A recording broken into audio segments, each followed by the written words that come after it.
Hey everyone, and welcome to another episode of The Outsiders. I'm Todd Pickering. I'm Seth Austin. We're a couple of actors stuck on the outside trying to make our way to the inside of the biz. Hollywood, baby. We're getting cocky. Super cocky. As we should, right? We're sitting here. Episode 23, right? I think it's episode 3,596 and a half last I according to the document that you created in the Google Docs. That's where we're at. Sure. No, it's just I don't think I messed with the Google Docs because that's part of our email. And what's our email? Tell our viewers. What a segue. Our email is theoutsidersbiz@gmail.com. That's theoutsidersbiz@gmail.com. If you have any questions, comments, concerns, if you want to tell us how incredibly sexy we are, please email us at theoutsidersbiz@gmail.com. We're going to have all of our Todd, are you flirting? We're going to have all of our social media handles posted everywhere as soon as possible. They're not everywhere yet. We're going to get them everywhere. They're on the podcasts. So watch each podcast on YouTube, and then there's Instagram, there's Twitter. There's all sorts of things, and we're dingbats, so we're working this out. We're posting. We're getting there. We're doing it. It's a work in progress, but we're there. We're getting there. So things are interesting these days. What with everything happening and also not happening simultaneously. Mostly not happening. I was posting. I was scrolling through Facebook a couple of days ago, and I came upon a post in an actor support group that I am part of, and now Todd is a part of. It's called LA Actors Circle. It's on Facebook, and a young actor posted asking, what should he do? How should he prepare before moving to Los Angeles? And let me see if I can find. I know you guys get this question a lot, but I want to move to LA after the virus is over, and I don't know where to start. This post is for me being an actor trying to pursue my dream. What helps you in making the transition to the big city? So there is $1 million question.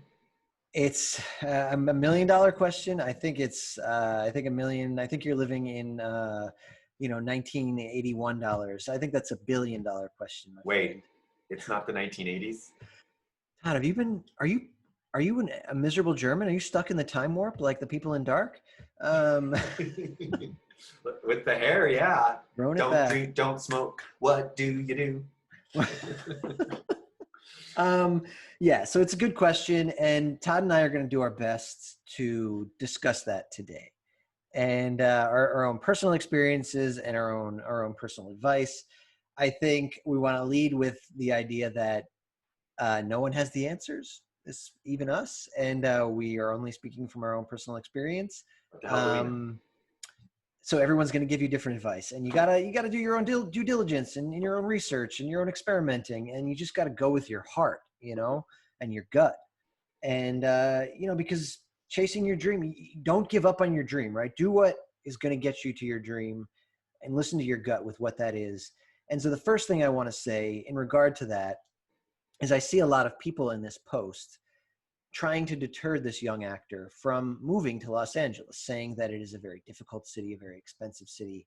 And my response to that is, while all of those things about Los Angeles may be true, if you know that you want to be in Los Angeles, you should move to Los Angeles.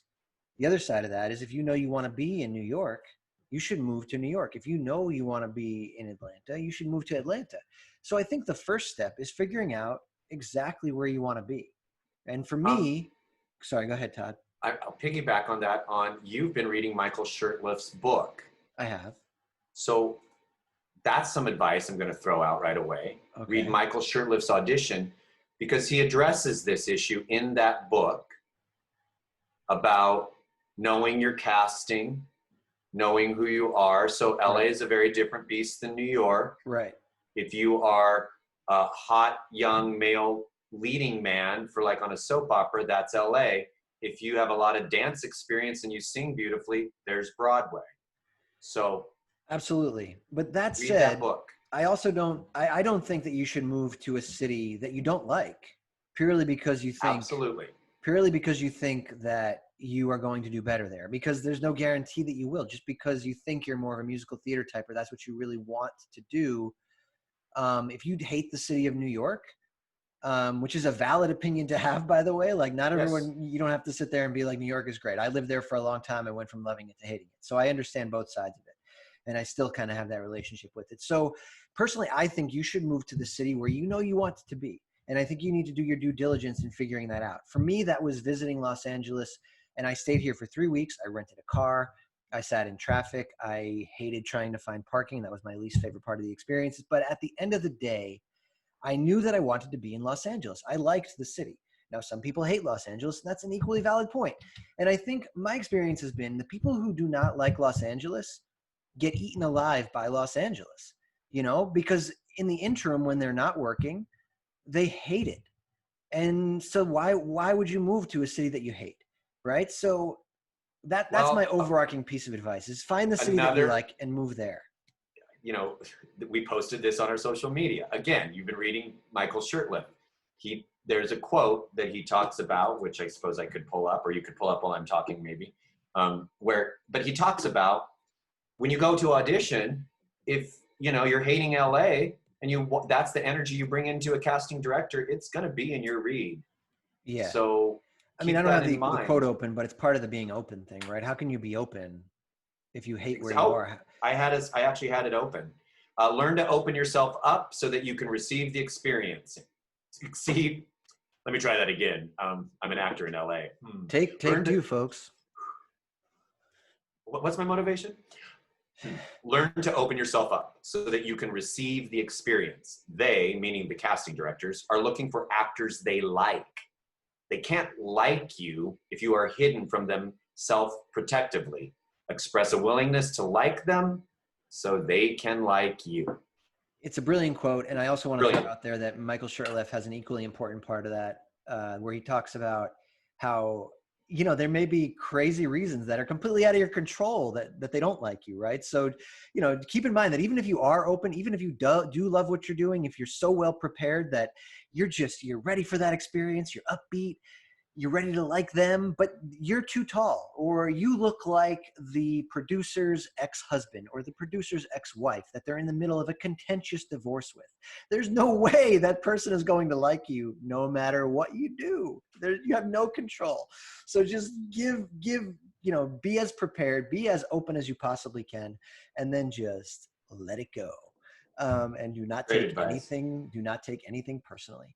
So back to the moving to LA thing. So, now that we've established that you should be in the city that you like to begin with, you figured out where that is, whether it's Atlanta, whether it's New York, whether it's LA. If it is Los Angeles or New York, I think you need, my personal recommendations are to have a nest egg. You want to move to whatever city you're moving to with a decent amount of money in the bank. That number is hard to pin down. I had quite a bit because I knew I wanted to buy a motorcycle as soon as I got out here, and I just wanted to have a big cushion. But I think anywhere between like $5,000 and $20,000, honestly, is reasonable. I don't know if it's if anyone's going to have, most people might not have the ability to put that much away, but whatever. So just have a nest egg, and then for me, I wanted to have my reel done. You know, that to me was like one of the things. Like, okay, once I get a reel that I am excited to put out there, I will make more steps towards moving to Los Angeles. And if you can, now I didn't have this. I think having an agent before you move is fantastic, but it's not maybe realistic. And not necessary. Not necessary. Absolutely not necessary. Because I do think that a lot of agents, if you don't live in the town where you're interviewing with them, then they're Yeah. going to be like, well, why aren't you here? So, To my it's experience, that's if you can get an agent before you get here, oh my God, that's fantastic. Do it. I'm right. not saying don't try, but Seth is completely right. I don't, having worked at the acting studio and I know about 20 agents, they need to see your work. Yes, you can send them a clip. And yeah, if you say you're moving out, but even then people say they're moving out all the time. They kind of need, They need you to be here. Yeah, I'm they not need you going to to be tell here. you to tell a fiblet, but No, but if they call you for an audition that's tomorrow, they want to know that you're going to be able to be there, you know, at the spur of the moment, or more or less the spur of the moment. And if you don't live in town, I think it's yeah, unlikely that they're going to want to rep you. And also, maybe more importantly, is like that you know, having an agent is no guarantee that you're going to get that work. You know, I mean, it's going to take a while to figure out if you jive with that agent in the new environment that you're in. You know, just because they're a bike, like my friend who moved out here, it's sort of maybe I could say a cautionary tale. it Uh, is. It's a great tale. the only thing that she really had when she moved out here was the agent. You know, she had a bi-coastal agency. She moved out here. Mm. She signed with them out here, and she kind of put all of her eggs in that basket. And she got a couple of auditions right away, not a ton, 3 or 4. She didn't book any of them. And when she didn't book any of them, her attitude sort of quickly shifted, and she started to like not like things out here. And she eventually fell apart. She didn't believe that she was going to need a side job. She kind of moved out here thinking, okay, well, I've been successful enough in New York. I'm over having a side job. I'm going to move to LA with the agent, and I'm just going to work as an actor. And you know, it's kind of an unrealistic, or not kind of, it is an unrealistic way to think about things. I'm not saying that it couldn't have happened. You know, it's possible. It's just not likely, right? So you gotta. I think the main foundations, apart from having a nest egg, are your mental health. You know, you got to move out here when you are mentally ready to do so. When you know that you're going to be able to hit the ground running. When you're going to be able to say yes. So I think as soon as you move out here, you got to start saying yes to everything. That's what I did. You know, you want to kind of stretch yourself thin at the beginning, I think. That's my personal opinion. Like if you see that there's a networking event at such and such a place in 3 hours, go. You know, if there's a play opening at a local theater that a friend invited you to, go. Go. Stay afterwards, talk to the actors, make friends. You know what I mean? Network. And as much as I hate the word networking because I believe it's impersonal, you know, we can call it putting yourself out there. And then you want to make friends from these people that you meet, you know. You know, the networking part is meeting everyone, right? But that's not necessarily that's probably not going to actually build your network. It's going to just, you're going to meet people. The next step is actually fostering that, you know, finding the people that you like and that you think like you, fostering those relationships and building real friendships out of the networking, which takes time. And so don't rush anything, you know, take the time, have the mental state, that resilient mental state, that positive outlook where you're going to be able to let things take their time and their natural course, you know, so you can actually create organic friendships and build an organic network of people out here in the business, and maybe not even in the business. Just, you know, build friendships out here. People that you want to go to concerts with, people that you want to go to Runyon Canyon and go on hikes with, even if they're not in the industry, because there's going to be a lot of Especially if they're time, not in the industry. especially if they're not in the industry. Because How do you get material? By hanging out with people, going places, seeing things, experiencing things. and there's going to be so much time when you're not working, and or if you are working, maybe you want a break from the industry, you know, and you want You'll need it. people that aren't always talking about it. Because in LA, so many people are in the industry. You know, it's different from New York. There's every single profession in the book in New York, you know, and so you can make friends outside of the industry, I think, more easily. Where in LA, I think everyone is in the industry. Well, in New York, you're rubbing up against people, so they could be from any walk of life. Where Right. in LA, you're in your car and you're showing up at events that are all industry people. I mean, you don't rub up shoulders against other people, and not in this day and age either. Right. No, exactly. Especially not right now. Okay. So a bit of a nest egg, a positive mental attitude. I think those are paramount. And then, you Do you know, as want me soon to as tell the contrast one more version? thing, I just want to mention that as soon as you get here, like, I think it's imperative that you have income rolling in some way, whether it's driving for Yes. Uber a restaurant job, catering, something. You know, you got to get some income rolling in pretty much right away, especially in LA and New York, unless you have just like an exorbitantly huge nest egg, because you're going to run through that nest egg quickly. And Seth and I have done all those things too, by the way. Well, I don't know about all of them, but we've done a lot. So that's, you know, if you want to email us at the outsidersbiz@gmail.com and, you know what you tell us what you want to talk about, but we've and we'll talk about it. We've cut plenty of episodes. Were you done? I just wanted to say that I have been ranting, so I know there's plenty of stuff. I've been listening. And Todd, my goodness, you must be an actor. You're such a good listener. No, so yeah, I've been ranting. So please, if there's specific questions you have or something that I kind of glossed or we have glossed over, please email us or message me on Facebook, whatever. Like engage us, you know, and we will give our thoroughly vetted opinions about these things. So Todd, go ahead, please. Well, past episodes, we've been talking about education. Seth went to University of Virginia.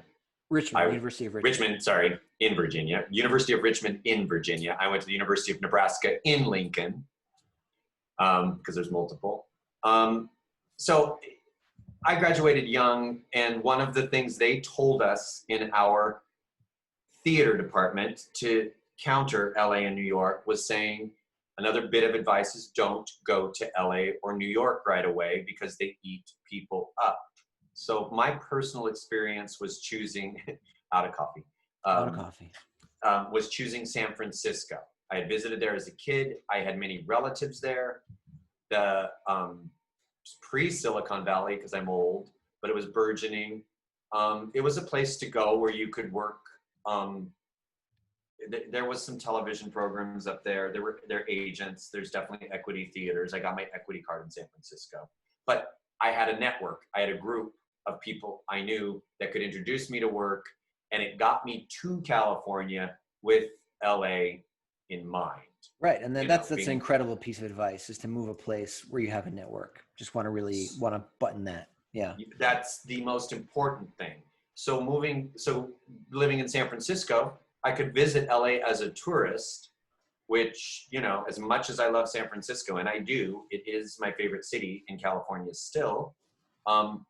But LA's got a lot more to do as far as tourist stuff. The problem with people from major cities is they don't like driving from place to place to place to place because they are all spread out. But it's a hard place to visit. We loved, me and my friends in San Francisco, all of my friends there loved going to LA and seeing things, so that when I moved here, I actually knew LA. I actually knew LA. Like, I knew what areas I liked, what areas I didn't like. So again, if you have Houston, Chicago, of course, so a lot of people move to Seattle. Any major city is going to have SAG movies, is going to have equity theaters. So if you know somebody in one of those cities, then maybe that's a great opportunity. Just moving. And you like the city, and then, you know, if you enjoy the city, yeah. Right, because there is some wisdom in LA. I've lived in LA and New York. Seth lived in LA and New York. We can verify they will eat you up. Yeah. They eat me up some days. Both of them. Yeah. They really do. I mean, in New York, it's the hustle and bustle that got to me. It's the small spaces. It's the heat in the summer, the cold in the winter. In LA, it's the sort of impersonal nature of things. A lot of times, the social, like truly sort of socially distant and physically distant nature of the city. And this is talking pre-COVID. You know, just on a totally personal note, it's much harder to date, I think, in Los Angeles. And I'm not the only one who's had that experiences. I was in New York for a week. A stranger invited me to a party. I mean, and I went to a party. I walked into nobody has invited me anywhere in California ever, including my friends. It's just not a, I've had such a hard time just getting, you know, a Tinder date in LA. In New York, I could sit, this is when I was single. This is pre-marriage, right? So, and then I couldn't get a date in LA. I go back to New York over the holidays. I'm sitting in a bar and a girl goes out of her way to like smile at me and give me the go ahead. Like shit like that used to happen to me, pardon my French, all the time in New York. So both cities have their their goods and their bads inside and outside of the industry. So speaking of the industry and whatnot, we did backwards. We were going to do some news at first. We were, and then we completely got our momentum. That's okay. With the other stuff. And I thought about that, but I'm like, doesn't matter. Doesn't matter. So speaking of, because you brought up, pre-COVID. So this is being broadcast on the 11th. So that's a good segue, because guess what the 11th is, Seth? What is the 11th? It's the Walt Disney World is open in Florida, even though the state is spiking. Interesting. And I write for mouseplanet.com, which is on hold. Today, downtown Disney, the shopping district opens. My boss is there. And California is spiking. But at Walt Disney World, Actors Equity has not approved. Actors Equity Association is the stage actors union, and that's what covers Disney World, not Disneyland. That's a different union.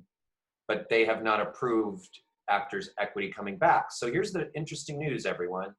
As of today, and I haven't, heard the news today, but yesterday I heard that Actors Equity has approved their first 2 productions in the United States of America, in the state that has flattened the curve completely, Massachusetts. Oh, interesting. The indoor production is a one-man show. Pretty dang easy with the COVID. It's a one-man show, and the theater will be operating at 1/3 capacity. No tickets, no programs. Everybody will be hands. I don't know how they're working that out. I guess showing their phone, probably, their ticket. Yeah, it'll all be on. And immediately hand sanitized, every single person that walks in.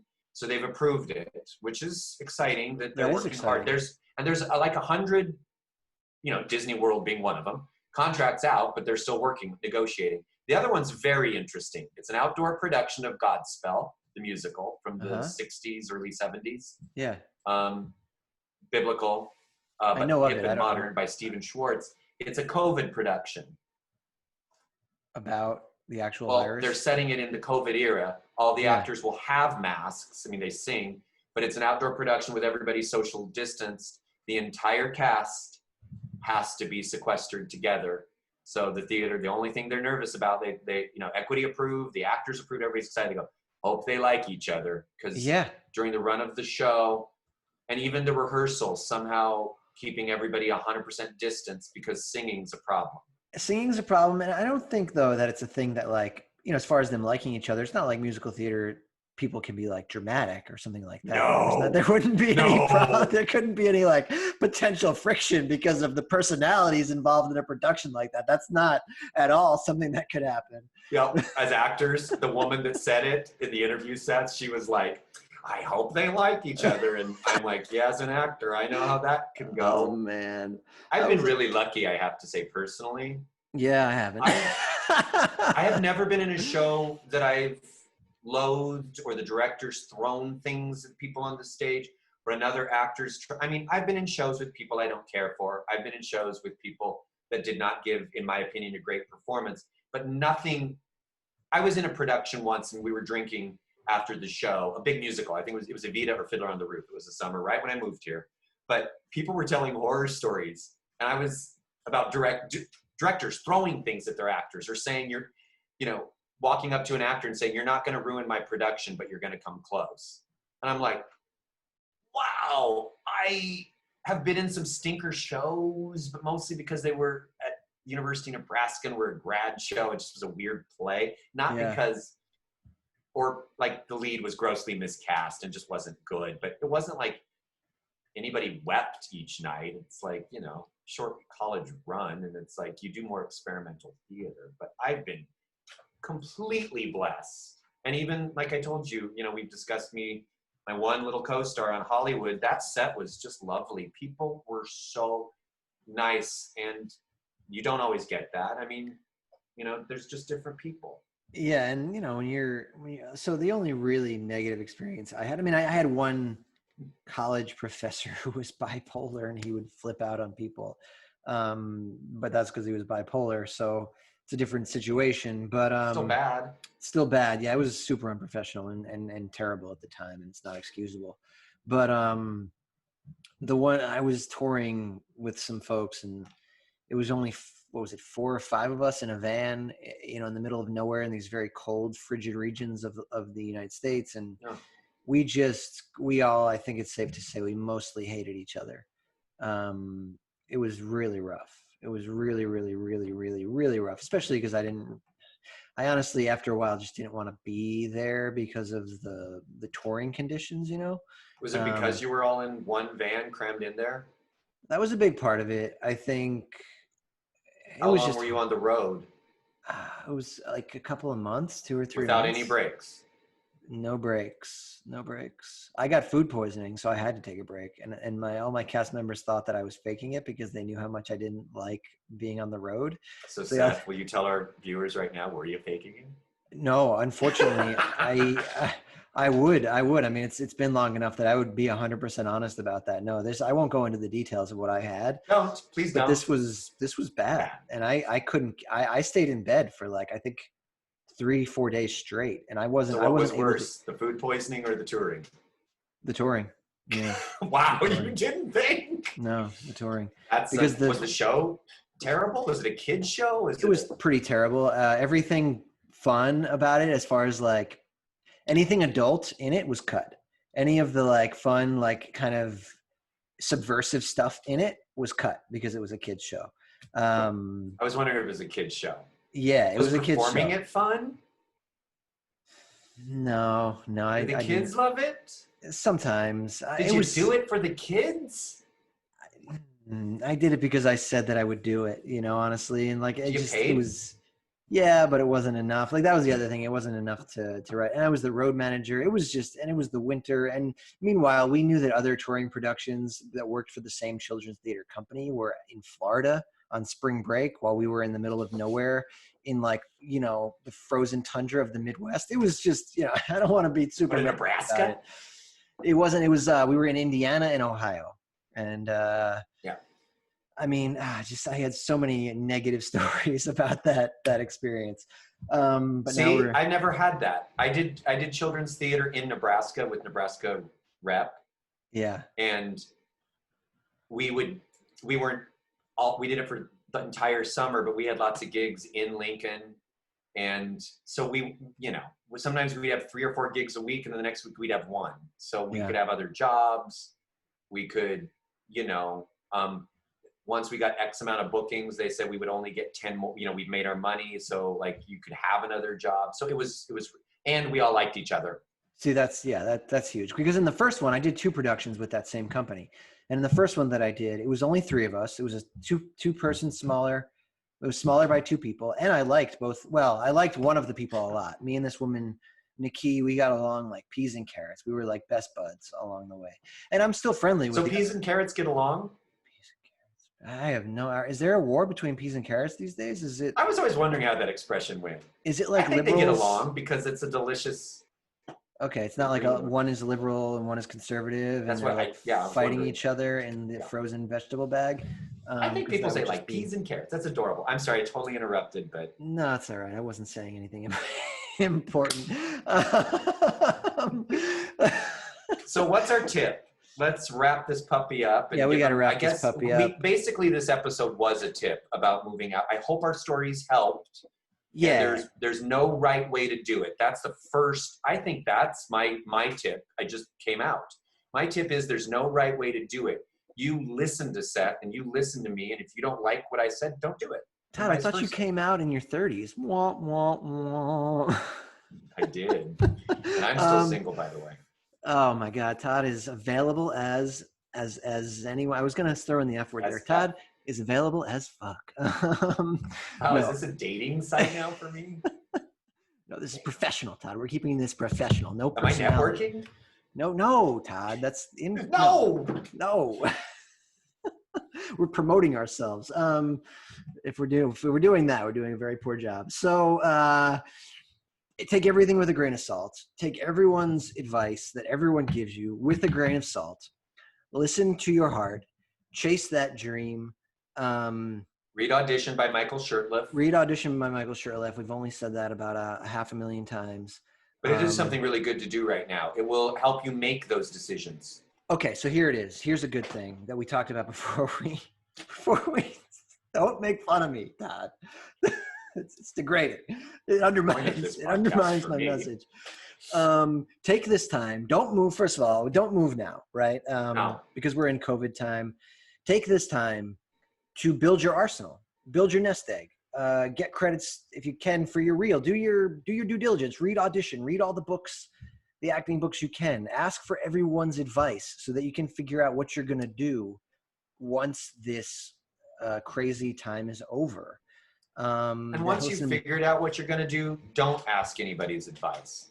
I think that that's a good point. Don't let anyone undermine what you know you want to do, right? Don't second guess yourself. I think don't second guess yourself. Yep. I read a thing that people feel better about a decision if they think they've made the right decision. So just make a decision that's right for you and just do it. That's what I did. You know, I moved out here intentionally painting myself into a corner. I moved all my stuff out here. I didn't burn bridges in New York, but I had no intention of moving back. I moved out here knowing that I was just going to be out here. That's what I wanted to do. And I don't regret it, you know. I'm glad that that's what I did. So, you know, follow that truth, whatever that is, and just go for it. Once you figure it all out and once you have the pieces in place, jump in with both feet, you know. And send us an email at I can't even get the email. TheOutsidersBiz, BIZ @gmail.com. Thank you, Todd. I think I haven't had enough coffee or I've had too much. Sometimes I can't tell. All right, let's go have some more coffee. More coffee. That's the other tip for the Yep. We'll end on that tip. More coffee. More coffee. Find a good brand and invest in it. Literally. All right. Thank you everyone for listening. Have a great week. Stay safe. Take care of your mental health. And we'll talk to you next time. Bye.